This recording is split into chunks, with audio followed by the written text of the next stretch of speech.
Hello guys, and welcome back to Strategic Command World War II World at War with our Axis playthrough. In the last episode we moved into October 23rd of 1942.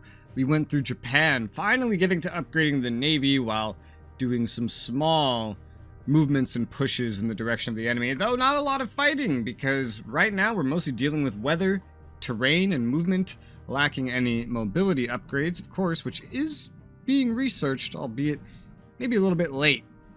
Over here, well, we've already done most of Italy. There's not really much else to do there. We've prepped for taking Jerusalem, and Ethiopia, now that the Indians are there, is going to be fighting for a while until reinforcements can get through Sudan or the Japanese can take over India. One of these two things, probably. We still have MPP suspended them. I might save them, might not. We got almost 1,000 MPPs as Germany. We haven't really begun touching Germany except for upgrading the Turkish core down by Jerusalem. One of the most important enemies to kill right now is the enemy 4th Corps sitting on whatever this is. And my furthest away tactical bomber is only in range of that. We do have the long range aircraft upgrade we can get, but he's already in range of this one, so might as well wham, you know? Dealt 1 damage, took none. It's a win-win-win if you ask me. Dude, this tank is the most poised and primed to deal big damage to this, but it's also primed to wipe out both garrison units across the river, and whatever they dump over here, we're gonna have to kill. Damn, all these Soviets have level 2 now. Ugh. I'm gonna send the Slovakian Corps forward across the river and bordering the enemy paratroopers here just to kind of take a peek at what we need. We might want to do some bombing up here, because taking Perm is just as important as taking Kubyshev, and it seems less defended. We do have von Manstein, who was pushing forward to take the front due to his high rating.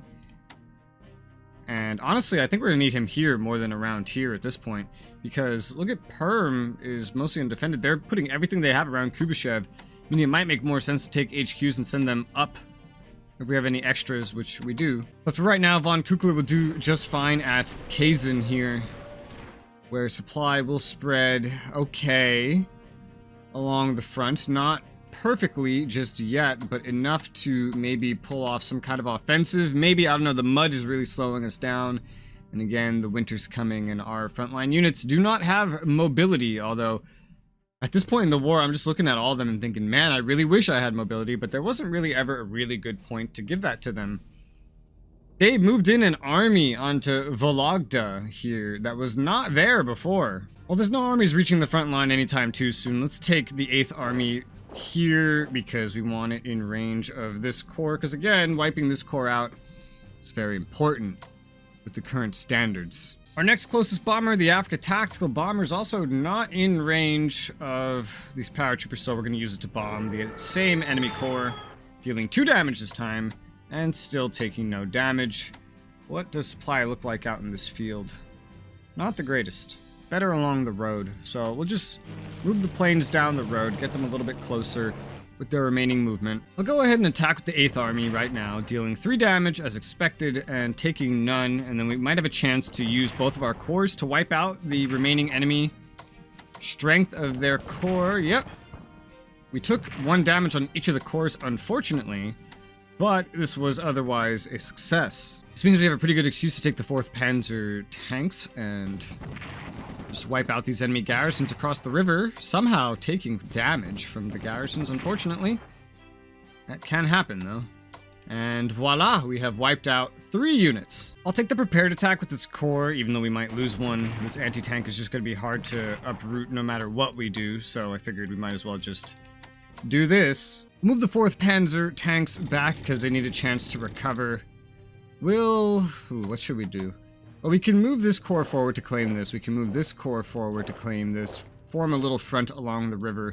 That would allow me to give elite reinforcements to this tank and make them more effective in the upcoming turns. We can move this corps forward, forming a little front right there, but I might move a little bit more forward up to this river here, which kind of cuts this rail line right here. Not that that matters if they can just go around, which actually, can they? Rail goes up through here. Yeah, they can. It's very long. Dude, there should be some sort of penalty if you need to go all the way around there.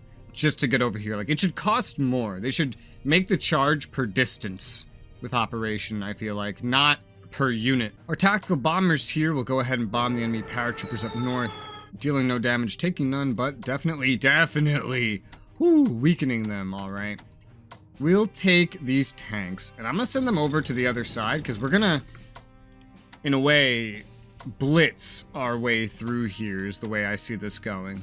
So, I'm gonna move this core up, even though it's already injured, and we're gonna focus on the tanks to break through here. 4 damage dealt, 1 taken, as expected. 4 damage dealt. Well, 2 taken. That's a little unfortunate. But then we can try to finish this off with the Slovakian core, and enemy dead. We had to rush it a little bit, take some extra casualties in order to take it right now. This allows me, however, to very quickly begin to move forward with my HQ and with other units. That means we can have Von Lieb heading north. I'll have to take a weird path here, though. But Von Lieb can head straight north, intending to go around there. I don't want to move him just yet, because supply won't be... Well, actually, I just moved him here. He couldn't move very far anyway. And then I can move Von Manstein up to Penza, so we have our best leader right at the front, leading to Kubyshev in the hardest front to go through. With that, I'll just give elite reinforcements to these tactical bombers, because, well, we can do that. Some research finishes Germany. I'm going to get right back on that shit. Long-range aircraft, yes. Production tech, yes. And that's capped out research again. 533 MPPs remaining. We do have a new anti-air unit to deploy. We also got one last turn that we can send out. And I think I might send that one here. One has to go way out here, and I'm probably just going to move these by force marching instead of operating. Operating is only 7 MPPs, but they're just so close anyway. It's like, I feel like I should just do this. So it's probably what we'll do, yeah. We'll go ahead and send this anti-air in this direction, and then we can deploy the new anti-air right there, which comes with the full AA capabilities that I currently have instead of just part of it. I know why they risked an attack over here now. Without an HQ anywhere near here, our supply is really, really fucked up, man. Maybe I should move one of these HQs back. We did have Von Manstein get produced in this time. I really needed to move one forward, but now maybe I don't need one up here anymore. So we'll take Von Rundstedt, and we'll send him back. We'll put him over at, let's say Wilno. I believe that's where I had the last one before. That should improve supply, yes, drastically. And we'll still have Rommel over here. Things should still be fine. We'll take the Swinemund garrison, put them on Ryazan, which is as far as they can realistically go. And here we have a whole lot of things that we're moving, but the mud, again, is slowing them down. And this is where I'm really tempted. I'm probably just going to start handing out mobility upgrades, so these other units can catch up faster and move faster. Especially like armies and stuff that are back here with only like a base of 3 action points instead of something like 5. It's especially important for them. And that's going to be really expensive. It's going to be where a lot of our MPPs are going to go this turn, but that ability to move is going to be worth so much. It's like 1 more hex per turn. We'll give them anti-air while we're at it as well. This army, probably a number of these armies as well. The ones that are still way the fuck back here. And 250 MPPs remaining. Now, are we in need of any naval anything? No. No, not currently. We do have naval stuff to do, but nothing to spend right now. It's a good thing I'm learning now, and definitely learning to appreciate the value of mobility. I'll also upgrade the long-range air and anti-air of these paratroopers, as well as these paratroopers, the first of which actually are already in prepare mode. This one, however, is not. 210 MPPs remaining. We'll take the Africa Field Artillery, and I think we were going to send it up this way because I expected a pretty difficult siege. I don't really know where it's going to end up going, honestly, but we can get it onto the road with a force march, and I don't expect anything to appear through this forest, so we'll just move generally at whatever pace we can manage. I'm so tempted to force march this tank forward, you have no idea, but I won't. We'll just send it as far as it can get naturally, guarding our HQ and allowing it to spill over towards Kubyshev from behind, or go north if that is where I deem that I need it. Our 4 tanks here, we probably should have more tanks here, but I never really invested into any of that. This core cannot get very far. It also doesn't have a lot of supply, so we can't really upgrade it right now. Our supply is set to improve drastically, maybe due to the movements of these HQ locations, or yeah. So we'll just move this core up for now, down the road as far as it can get. You see why mobility can just be so useful. We have another army that could use some mobility. There you go, we're down to 148 MPPs. It is very expensive, but if you dedicate the resources, it'll just work out. Let's not put everything up there. Let's reinforce this tank that needs reinforcing. Let's reinforce this Hungarian army that needs reinforcing. Only 62 MPPs remaining. Not a whole lot to fix up here right now. We do have this enemy core on this town, and this tank is probably the best to deal with it, so let's deal 4 damage, take none, and finish it off with the tank as well. Taking no damage, and there you go. I'll reinforce the Dravska core up to max. I'll reinforce the Vitaliska core up to max, 40 MPPs remaining. We'll send the 5th Romanian corps forward down the road. See, there's nothing really at Saratov to threaten us. Get the 2nd Hungarian army, I think, on the road here so it can move down the road a bit faster. Now we definitely don't need this core where it is, so we could definitely look towards moving that, maybe just not yet. We have the 1st Hungarian corps, which is limited by supply and action points. We're going to move it up towards the Hungarian HQ. In the rear here, the 2nd Romanian army, also limited by supplies, just going to simply move up. There's this cavalry corps that I regret buying because it would have been cheaper to buy it normally. We didn't really need any more land units to justify it, but unfortunately the game didn't let me compare before I make decisions. 1st Romanian army is just going to force march up as far as it can get. We're going to move the Romanian HQ to Stalingrad. We're going to move the Yugoslavian HQ up to the next town. These places have like no supply at all, so supply shouldn't be too great here, but the HQs playing off of each other seem like they'll still do pretty well. I'll send the Romanian tanks forward in the field there. We will give elite reinforcements to the 1st Yugoslavian army. We're now down to 1 MPP, so there's no more MPPs to spend. That's fine if you ask me. These guys are still just out here. They're not going anywhere. They're not even trying to move. So we're definitely in no rush to get started here. I feel like the land things are just way more important right now for taking over the Soviet Union faster and more efficiently, given that they are our last remaining objective before the Allies surrender. The 1st Hungarian fighters can move up, and I guess I'll just move them up to right around here. We're going to start getting way more fighter coverage up here that we really don't need. You know who could use more fighters? And I was thinking about this last episode. Japan.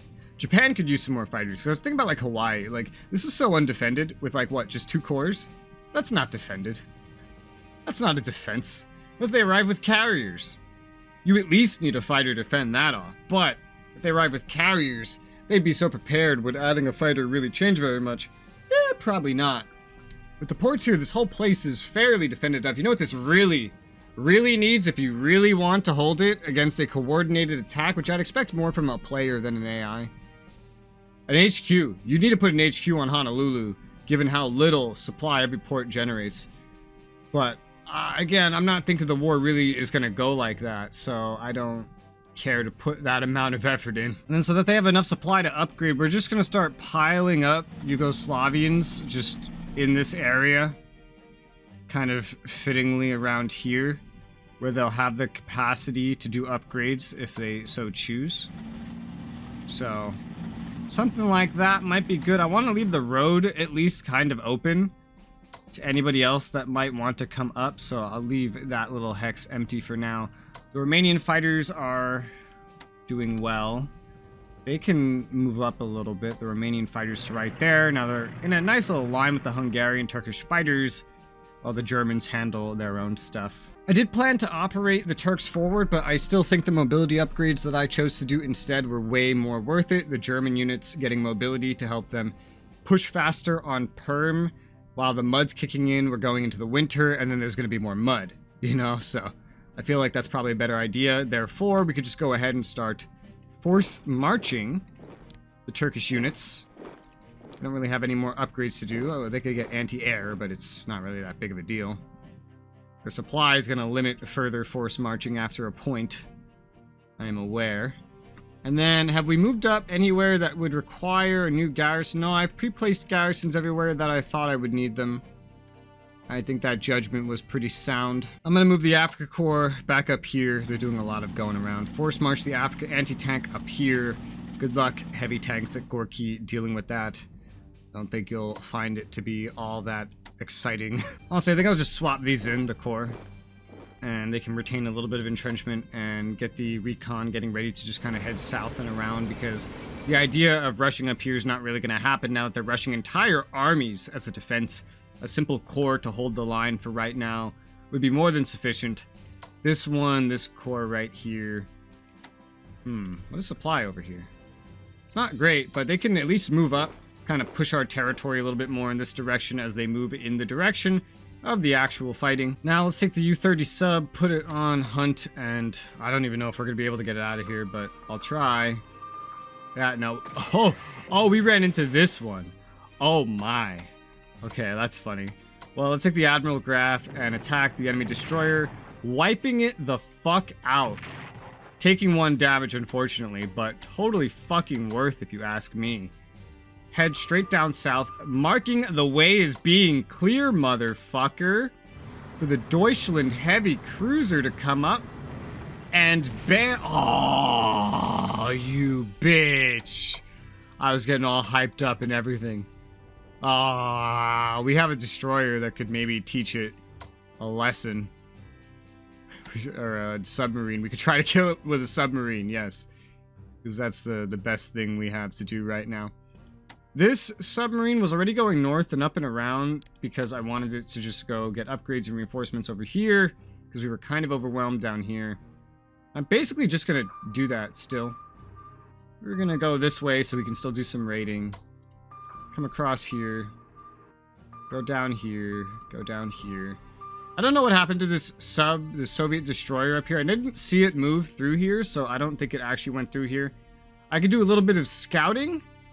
We could also, we don't have money for long range anything. I could do a little bit of scouting. Well, it's not there. Oh, I found it. Oh, I found it and we bombed it. Wow, that was really lucky. Holy shit. Okay, let's bomb it some more with the maritime now.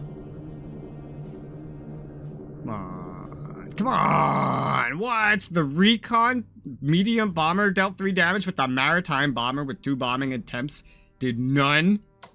That is the most bull of shit that has ever been bulled. The point stands that we still have naval upgrades that need doing, so we're going to move these back down south again unless they end up being needed, which, you know, ideally they don't. Ooh, hoo, hoo, hoo, hoo. We didn't save enough for an elite reinforcement here, unfortunately, but if we just come up this way. No! Wait, another super injured one? What? What is this, bro? Oh my god. Okay, alright, let's see. What is this? Oh my god. Okay, we're gonna finish this off with this one. Bam! Second enemy sub, dead. Or destroyer. Why do I keep inversing these names? We're also gonna attack the enemy destroyer with this sub. This has ASW, by the way, so terrible idea, but, and especially because the odds just really didn't work out for us. But it's fine. It could have gone a lot worse. And, I mean, shit, we still have a chance to try to blow this one up if we just converge around it. Especially with this guy. I mean, look at this guy, bro. He's crazy. He's nuts. Come on. Come on. 2 damage dealt as expected, none taken. Oh my god, this is possible. We can wipe out a 3rd sub. Destroyer. Fucking son of a bitch. Sub of a bitch. Alright. Bam! Another enemy destroyer wiped out by submarines. Now, we won't be raiding these lines, but destroyers are a pretty penny. They're a pretty penny, yeah. 175 base. 149 with my upgrades to production without actually the tech upgrades for the destroyer. Almost all the raiding we're capable of now is like right here, so let's just get in position for that. Sure. This line's gonna get fucked up this time. What's even coming through here? Like India, South Africa, and Sudan, because Australia and New Zealand are turned off. So, got this sub that had an American destroyer run into it, and we could deal some pretty good damage if we try to hit it. Not fatal damage, however, and we could still take some damage out of our elite reinforcements. So I'm not really sure if that's worth it.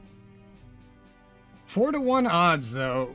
Oh, that is pretty good odds. That's pretty good odds. You have to take those odds. I have to take them. I can't not take 4-to-1 odds. We dealt 3. We took none. That's even better. Bro, that's even better. Also, our supply is now at 5. So we need to start heading back for some supply. So our raiding potential here is just like diminished now. But damn, is this one just going to be raided out of existence? In fact, so much so, I think we need to probably shift some more over.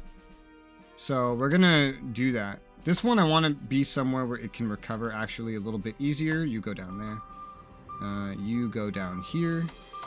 And you go down there. These two are going to head down here to try to take over these lines because we got so much reinforcement and stuff needed, and the USA-UK one is really just as important as the UK-USSR one. More MPPs can move down here.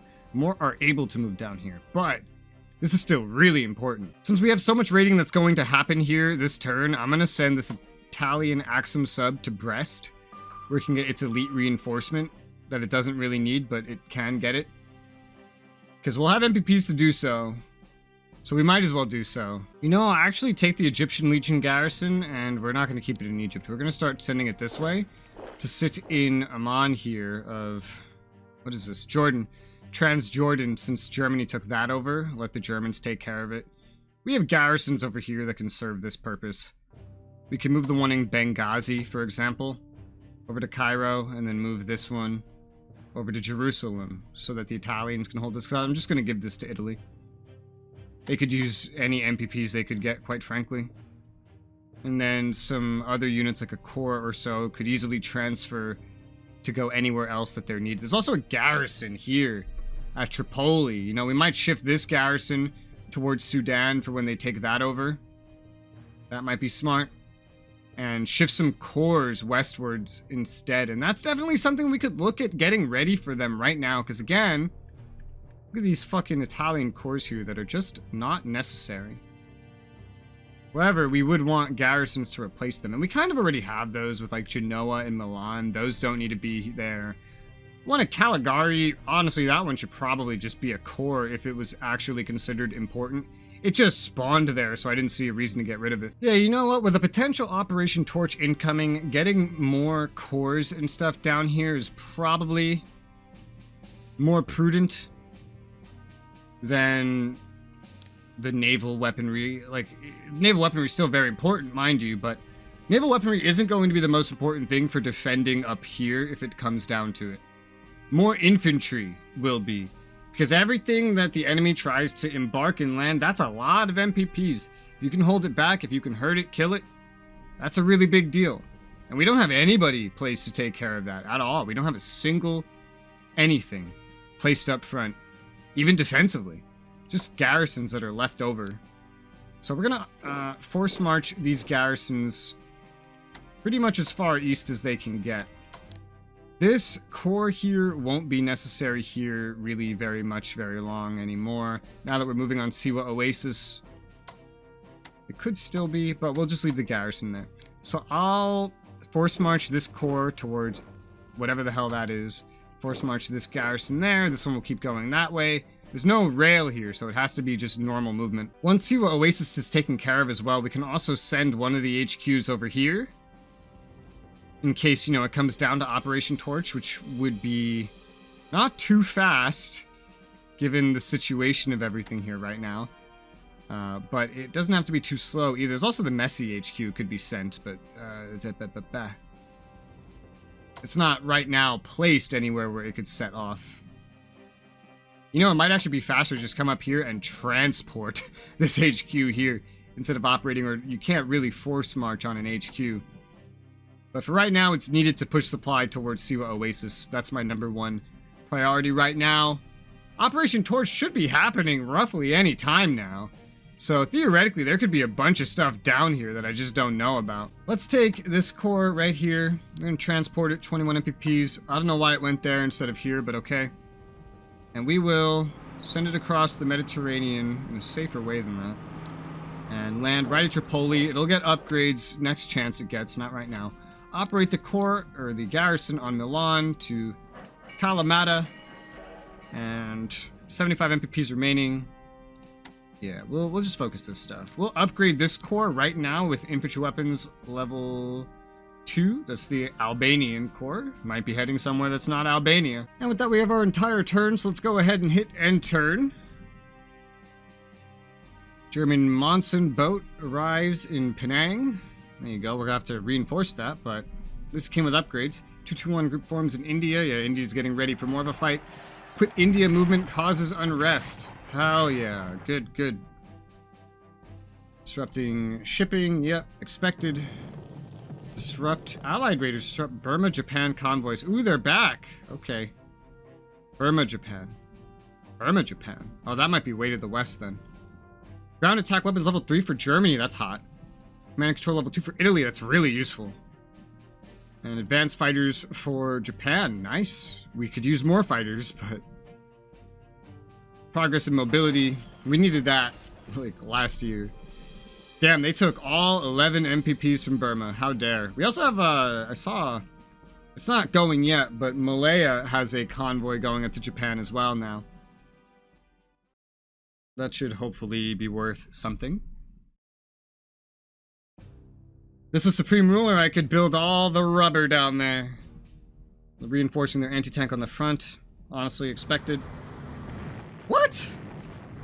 The Soviet fleet is choosing to bombard Finnish cores. This is what you see as the best use of your fucking resources? Really? That is ridiculously unproductive for you. Chinese forces are retreating. More Soviet forces are moving up around this front, leading into the, well, in the Baltics. It's quite interesting. If this was a player, I'd get real nervous that an assault was coming, but if this was a player, I wouldn't have ignored the Baltics. Indians are, of course, reinforcing. Better here than by Japan, I guess, right? Because Japan's the one that can wipe them out easiest at the moment. Oh yeah, we still got that strat bombing. Kind of forgot about that. I keep strat bombing down there. You maybe think about sending some air down there, or just some anti-air on the Hex at least. Because strat bombing our oil down there is definitely a good way to hurt us. Ooh, Indian tanks? Dude, the Soviets are being aggressive by the Finns. They're being aggressive. They're trying to lash out. Ooh, that's a DEI sub. Yeah, that's a DEI sub. And their destroyers still coming for our injured sub over there. Yeah, they're just gonna... Dude, it's so hard to find an excuse to move. We did 2 damage, took none. So hard to find an excuse to move my cruisers away, because look! My cruisers are demolishing them now. Combined with our subs, they haven't repaired their destroyers all war. And because of that, we're just dealing massive damage. Did they just swap in a battleship to do more bombarding? Why? The Soviets can't even attack this unit. This corps is behind the front line. Dude, they're pushing. They're straight up pushing into Finland. What a weird priority. You're about to lose both of your remaining capital locations, and you're choosing to be aggressive in the Baltics and pushing into Finland. What a weird fucking priority that is. Disrupting convoys. Man, ooh, there's some snow. That's not what you want to see when you're invading the USSR. And there you go. UK, USSR. Dude, look at this. Holy crap. I think we're raiding this dry. If they only lost 3 to this sub, I don't think they're sending a whole lot to the USSR. I think the UK is keeping most of what they're being given, and America may not be sending it all either. Because look at this. 29 and then 3? It's pretty much raided out. Interesting. Panama, Vladivostok, and maritime bombers acquired. Well, before I forget, let's look at Iraq. And let's upgrade with max anti-air defense. 20 MPPs to do that. And we might also want to do it over here as well, because this would be the next natural target. So another 20 MPPs into upgrading the defense, air defense, natural air defense over here. We may just want to invest in a permanent fighter. And given the situation, we can easily find an excuse to send either a German one down or just man the Turkish one there permanently. I didn't really think that they'd be able to do this. But yeah, I guess this is UK. So they just have a strat bomber here, and it's perfect for bombing anything oil related over here. A permanent fighter would probably be best. Otherwise, anti-air or, you know, lacking that. Just these natural anti-air defenses. That's the fastest thing I can put there, so we will do it. But we are out of time for this episode, so we're crawling closer and closer. Definitely not a 42 ending. 43 ending, probably just like the Allied playthrough. We're moving at a very similar pace to the Allied playthrough, honestly. Hope you guys are enjoying it, and for now, thank you guys very much for watching, and I'll see you on the next one.